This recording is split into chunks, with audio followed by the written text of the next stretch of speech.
tonight. What can you take from this game heading into your next matchup?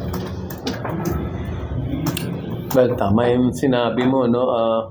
Mahirap kasi na if you give them a small window, they're going to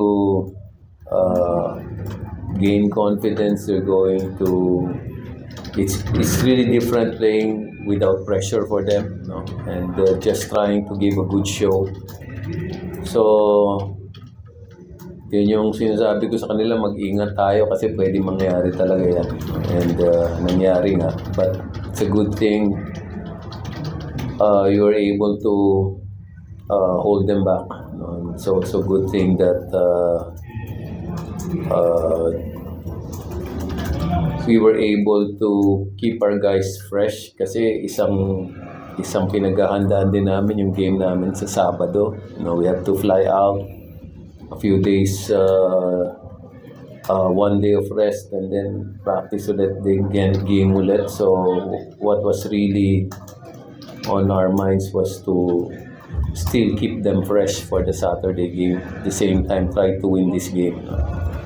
So na-accomplish naman namin, no? Buti na lang maganda laro nila Jonah at ng mga kasama niya. Pero mahirap pa rin ipagpag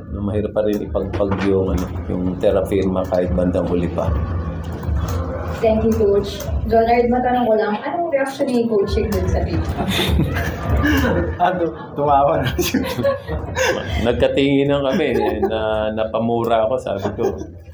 But sabi ko, that's just being smart and at the same time lucky. No? Alam naman nating sinadya talaga ni Jonah. Pero yun nga, try to be smart, sometimes you get lucky. Sa tingin mo, Jonard, paano makakatulong yung panalo nyo ngayon into your next game against SNB? Siyempre ito magandang sign to para sa next game namin sa Cagayan. Pero marami pa rin kulang. Yung depensa namin may lapses pa rin. Pero yun ang sabi ni Coach sa practice naman, mako-correct namin yung lahat ng mga lapses namin. Yun lang, madadala namin sa Saturday. Thank you, Coach Yenny Jonard. Send a question for our country to press. Coach, congratulations. Coach, yung game ko sa Saturday, bukod kasi dun sa top 4 na ako nyo, parang also like so yung pakita na regardless if you get the top 4 or not, na can be a threat sa playoffs. Yes, yun no? Dalawang magkasunod na mabigat na laro pa kami, no, before we end our elimination round. San Miguel muna and then Ginebra. We're still trying to get to top 4, no? Kaya may bearing talaga itong larong to sa amin, kaya pinagsikapan namin talaga maipanalo, no? But San Miguel, of course, is a different kind of team. It's playing on a different level, especially with Junmar. Pagdating ng All Filipino, talaga kailangan daanan mo sila bago mo masabi na contender ka, no? You have to pass through San Miguel in the All Filipino. So pagdadaanan namin yan ng Sabado, nung una kasi we were just trying to get to 6 wins. No? Now we got to 6 wins. Now we're trying to get to 8 wins. 8 wins gets you twice to beat. No doubt about that sa kwenta namin. No? 7 wins will probably get you a tie. And pag nag-tie, you cannot really control what your situation will be. No? So subukan namin makapasok with 8 wins, and to make 8 wins, we have to beat San Miguel on Saturday. Coach, kano malaking bagay yung bola ni Lementi for the rest of the season?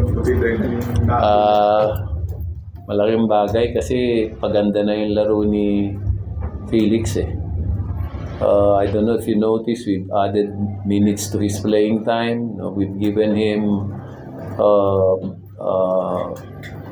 a lot of starts. a lot of starts dun sa mga games namin. Binigyan din namin siya ng opportunity mag-finish ng mga laro, no? So he was just really getting into his groove, no? And then nangyari yun, no? So yung epekto, medyo bumagal kami, no? Kasi si Felix pagka nagdala ng bola, parang kangkarot yun eh. Bilis eh. At natural sa kanya na mabilis siya.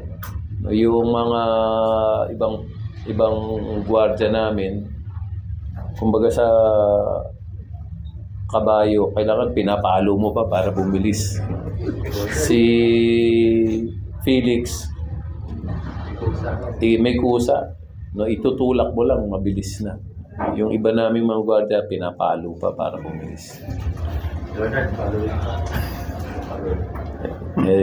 Si Jonathan, pinapadel pa to para bumilis. Coach, meron ka bang like concern sa laro niyo, like kanina 20 turnovers kayo? Malaking concern yan, no? Malaking concern yan.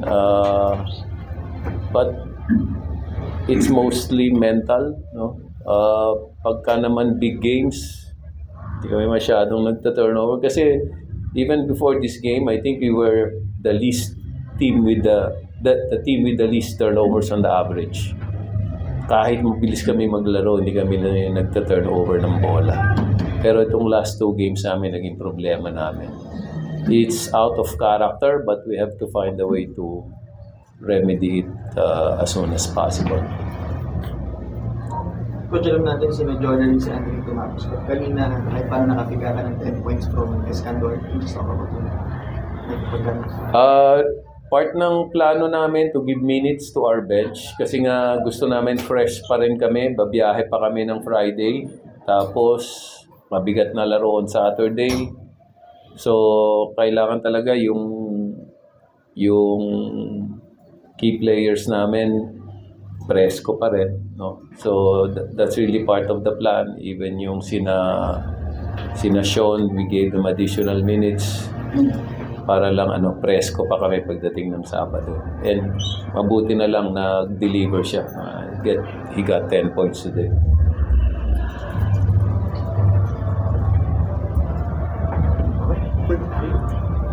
That ends our